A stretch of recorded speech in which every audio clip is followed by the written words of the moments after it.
My family took my inheritance from my grandfather, so I sued them and took everything back. If you'd told me 5 years ago that I'd end up suing my own family, I would have laughed. I was raised to believe family was everything. That no matter what, we stuck together. You don't air dirty laundry. You don't turn your back. You definitely don't drag each other into court. But then they took what was mine. And I realized that loyalty means nothing to people who see you as an obstacle to their comfort.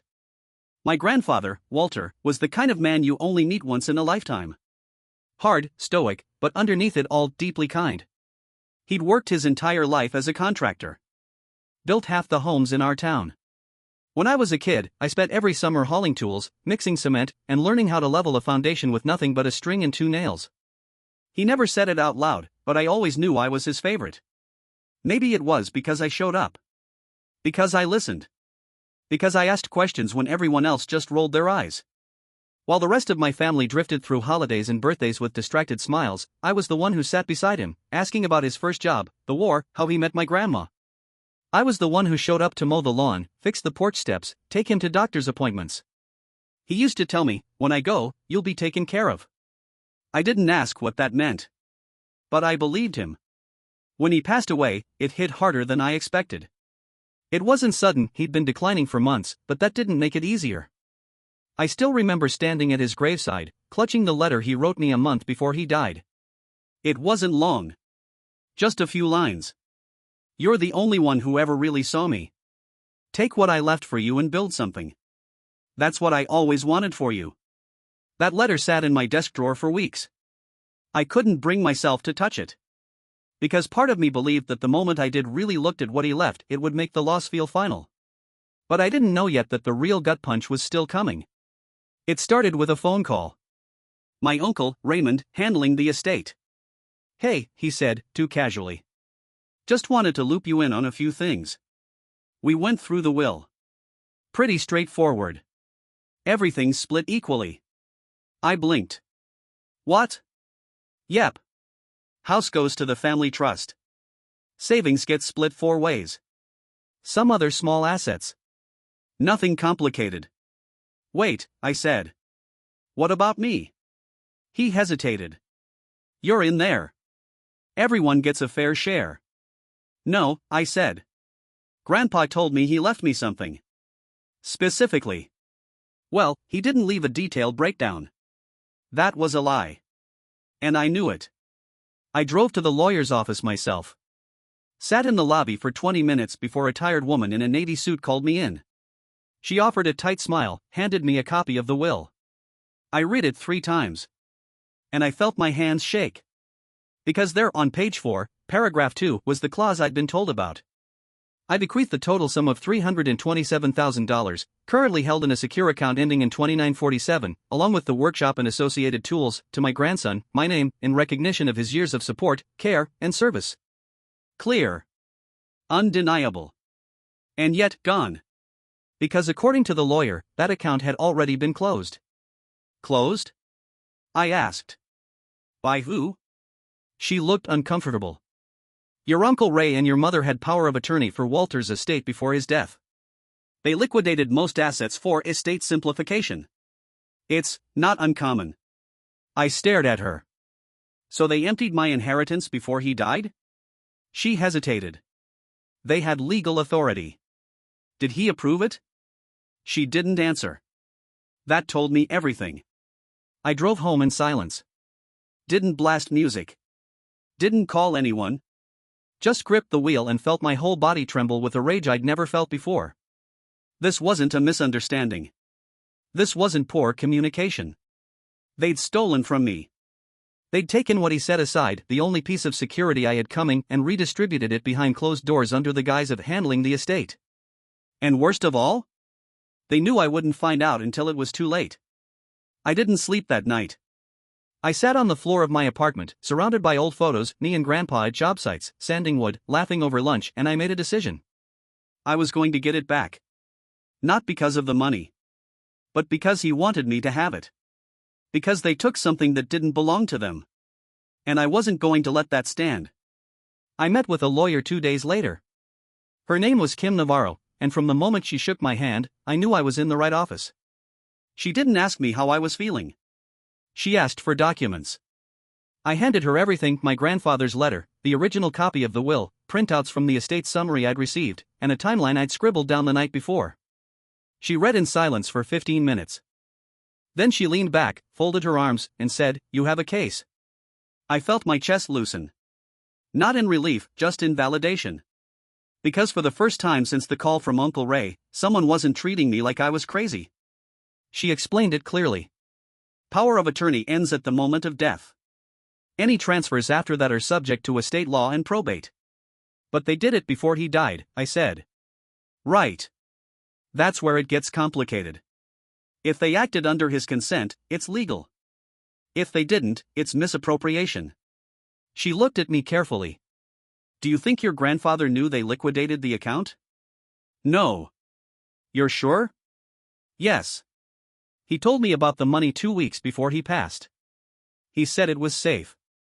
He said he wanted me to use it to build something. Kim nodded slowly. Then we're going to prove he never gave permission. And we're going to take them to court. Word spread fast. I didn't tell anyone in the family. I didn't have to. By the end of the week, I started getting texts. From my mom. What are you doing? This is going to tear us apart. From Uncle Ray. You're acting like a spoiled child. You think you deserve that money just because he liked you? And the worst, my cousin Melissa. This isn't what Grandpa would have wanted. He wanted us to stay close. I almost laughed when I read that one. Because what he wanted was in black ink on white paper, signed and notarized. And they ignored it. Kim started digging. Requested banking records. Contacted the estate's executor, who, surprisingly, wasn't even informed about the specific asset transfers. That was a red flag. Apparently, Ray and my mother had used their access to move the money quietly, claiming it was being consolidated for estate tax planning. No documentation of approval from Walter. No emails. No signatures. Just a 2-sentence note scrawled on a yellow pad: funds moved to Simplify Holdings. Will reallocate postmortem. And the worst part? They'd split it between themselves. Not the family. Just them. I remember staring at the documents and feeling something cold settle in my bones. This wasn't an oversight. It wasn't a mistake. It was theft. And the people who did it had known me since birth. We filed the claim. Misappropriation of assets. Petition to reopen probate. Request to freeze distribution of all remaining estate assets. And then came the hearing. I sat in the front row of the courtroom, heart pounding, palms damp, while Ray and my mother sat across from me, stone-faced. They didn't even make eye contact. Not once. When the judge asked their counsel to explain the pre-death fund transfers, the lawyer mumbled something about family discretion and intent to balance distribution. Kim stood up, confident as ever. Intent doesn't override testament. The will is clear. The funds were designated for my client. This isn't a debate over emotion. It's a matter of law. The judge nodded. And the case moved forward. That night, my mom finally called.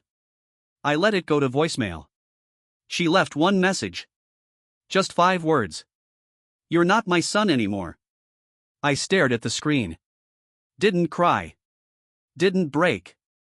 Just whispered, maybe I never was. Because being a son should mean something more than obedience. It should mean respect. And there was none left between us. The next few weeks were brutal. Depositions. Paperwork. Cross-examinations. But through it all, I stayed calm. Focused. Because I knew what I was fighting for. Not just the money. But his word. His promise. That letter in my drawer, now framed on my wall. A reminder that I wasn't crazy. I wasn't greedy. I was honoring him. When no one else would. Kim called me one afternoon with news. We have the account logs. The withdrawals were made 2 days after he was admitted to hospice. I held my breath. He was unconscious by then, I said. She didn't reply. She didn't have to. Because that was all we needed. Proof that they moved the money when he couldn't say no. The day of the hearing felt like a blur. The courtroom wasn't big. No sweeping oak benches or dramatic balconies, just a small probate court, a tired judge, 2 legal teams, and 3 rows of wooden pews behind us. But to me, it felt like a stage. The final act in a play I never wanted to be in. My mother and Uncle Ray sat with their lawyer, eyes fixed straight ahead. No one looked at me. Not once. Not even when I walked past them to sit with Kim. I guess that made it easier for them, pretending I wasn't there. Pretending I wasn't the one they stole from. Kim opened strong. She didn't grandstand. Didn't overplay the emotion. She just laid it out. A copy of my grandfather's will with the inheritance clause, clearly naming me. The bank account history showing a balance of $327,000. The withdrawal dates, 2 days after my grandfather was admitted to hospice, and 1 day after he fell unconscious. No signed authorization. No statement from him. Just 2 people with power of attorney, closing an account and splitting the funds. Then she handed over the kicker, a signed statement from the hospice nurse, confirming Walter had not been responsive at the time of the transfers. Your Honor, she said, this isn't just unethical. It's illegal. Their lawyer stammered. Tried to spin it. Tried to argue that my mother and uncle were simply trying to manage the estate efficiently. Tried to say that Grandpa spoke often about dividing everything equally. But when the judge asked for documentation, there was none. No email. No recording. No signed letter. Nothing but their word. And suddenly, their word didn't mean much. I was called to the stand. Kim asked me about my relationship with Walter. I kept it simple. I spent every summer with him. He taught me how to work with my hands. He talked to me like I was a person, not just a kid. She handed me the letter he wrote. Can you read the last line? I cleared my throat. Take what I left for you and build something. That's what I always wanted for you. Kim nodded and turned to the judge. No further questions. Their lawyer didn't ask me anything. Probably didn't want to give me more time to speak. But the judge asked one question. A quiet one. Why are you pursuing this? I didn't look at my mother. I didn't look at Ray.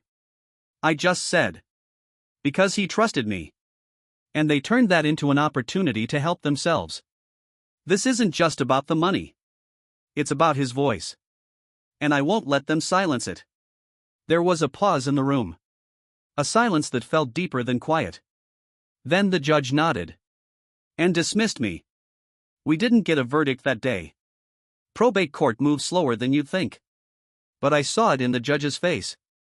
Saw the shift in the way my family sat stiffly in their seats as we walked out. They weren't calm anymore. They were cornered.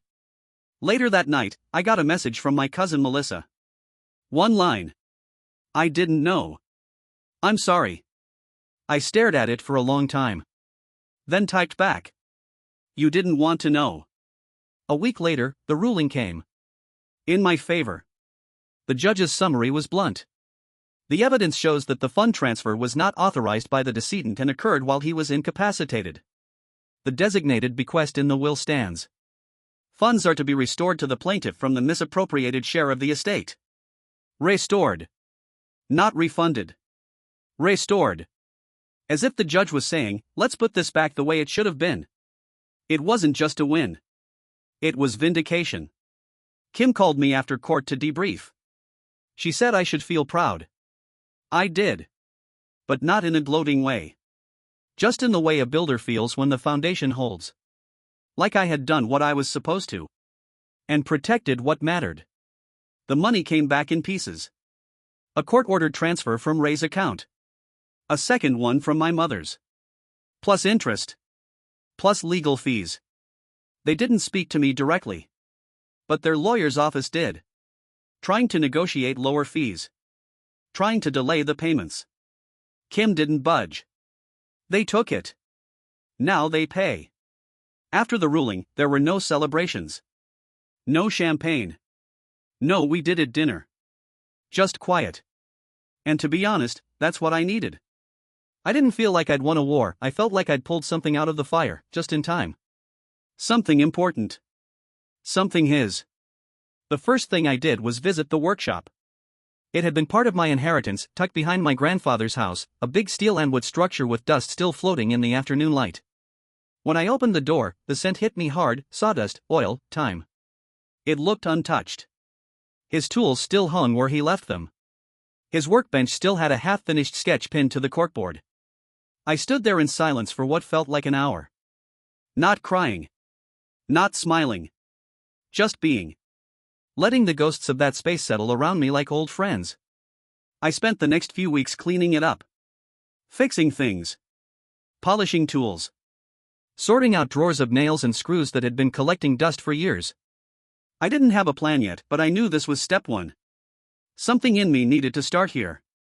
To return. To honor what he built by making something of my own. Meanwhile, the fallout from the lawsuit rippled through the family. My mom cut off all communication. Ray sold one of his rental properties to pay the court order. Melissa told me she was tired of choosing sides, which was her way of choosing the one that didn't make her uncomfortable. I didn't reach out to anyone. I didn't need to. The people who should have stood with me had already made their decision. And I was done pretending loyalty had to be blind. Kim and I met one last time to close things out. She handed me a thick envelope of final paperwork and said, "You've got your life back now. What are you going to do with it?" I didn't hesitate. "I'm going to build." I registered a small LLC.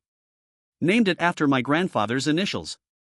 Restored the workshop into a functioning studio. Started offering custom furniture and restoration services through word of mouth. It was slow at first. A table here. A set of chairs there. But it grew. Quietly. Honestly. People trusted me. Because I showed up. Because I didn't cut corners. Because every joint, every sanded edge, every grain I polished was done with care. Not to make a fortune. But to honor his way of working.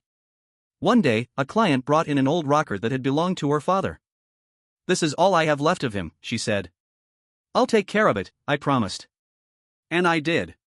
I spent 3 weeks on that chair. When I returned it, she cried. "Feels like he's back," she whispered. And in that moment, I understood exactly why my grandfather did what he did. Why he left it to me. Not because I needed the money. Because I understood. Sometimes, late at night, I still hear the voicemail. My mom's voice. "You're not my son anymore." But instead of pain, now it brings me clarity. Because if fighting for what's right makes me less of a son in her eyes, that tells me all I need to know about who she thought I was supposed to be. I still keep Grandpa's letter in my drawer. Still read it sometimes before I turn off the light. Take what I left for you and build something. That's exactly what I did. And I'm still building. A year passed. The workshop was no longer a dusty old relic, it was a functioning business. Not huge. Not flashy. But steady. And in this world, that's worth more than gold. Clients came from nearby towns. I hired a part-time apprentice, Luis, a quiet 22-year-old with quick hands and a natural respect for the craft. Together we built coffee tables, restored cabinets, even made a full dining set for a young couple who cried when they saw the finished product. Each piece we made felt like a brick in the new foundation of my life. Strong. Simple. Honest. The rest of the family stayed silent. That surprised me at first. No more angry texts. No sudden olive branches. Just distance. And after a while, I was grateful for it. Because silence can be heavy. But it can also be peaceful. They had made their choice. And I had made mine. I ran into Melissa at the hardware store one day. We locked eyes for half a second before she looked down at her cart. She mumbled something like "hey," then turned the corner. I didn't chase her. I didn't need to be understood anymore. Not by them. Some people think winning a court case means closure. But closure doesn't come in courtrooms. It comes when you stop expecting people to be someone they never were. And when you stop shaping yourself around their approval. That's when you're free. One Sunday, I went to the cemetery. It had been a while. I brought coffee black, the way he drank it, and sat by Grandpa's grave in the late morning sun. No tears. Just quiet. "I kept the shop going," I said. "I felt what you told me to." The wind rustled the grass around me. A soft moment. A still one. And in that stillness, I felt something lift. Not like a weight being thrown off. More like something being set down. Carefully. With respect. I stayed until the coffee cooled. Then I stood. Brushed dust from the gravestone. And said the one thing I wish I could have said when he was alive. Thank you. Driving home, I passed the old family house. The place where so much had gone wrong. I didn't slow down. Didn't feel tempted to stop. It was just another building now. Not home. Not anymore. Home was the shop. The smell of sawdust. The long afternoons where the sun poured through the high window and lit the wood grain in gold. Home was every screw I tightened. Every joint I lined up just right. Every person who trusted me to restore something they loved. That was my inheritance. Not just money. But meaning. And no one could take that from me. Not again. If there's one thing I learned from all of this, it's that loyalty without respect is just control dressed in family clothes. They wanted me to stay quiet because it was convenient. They wanted me to accept less because that's what made them feel comfortable. And the moment I said, no, they made me the villain. But I wasn't. I was just the first one to stop playing along. Now, when people ask what happened, I don't go into detail. I just say, my grandfather left me something. And I made sure they didn't bury it with him.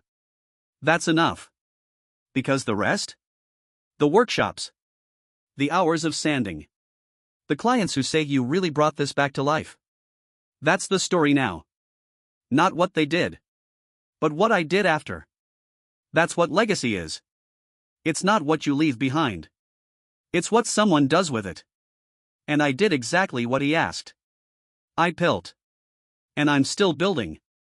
Thank you for watching the video. Like it if you watched the video to the end and don't forget to subscribe. Have a nice day.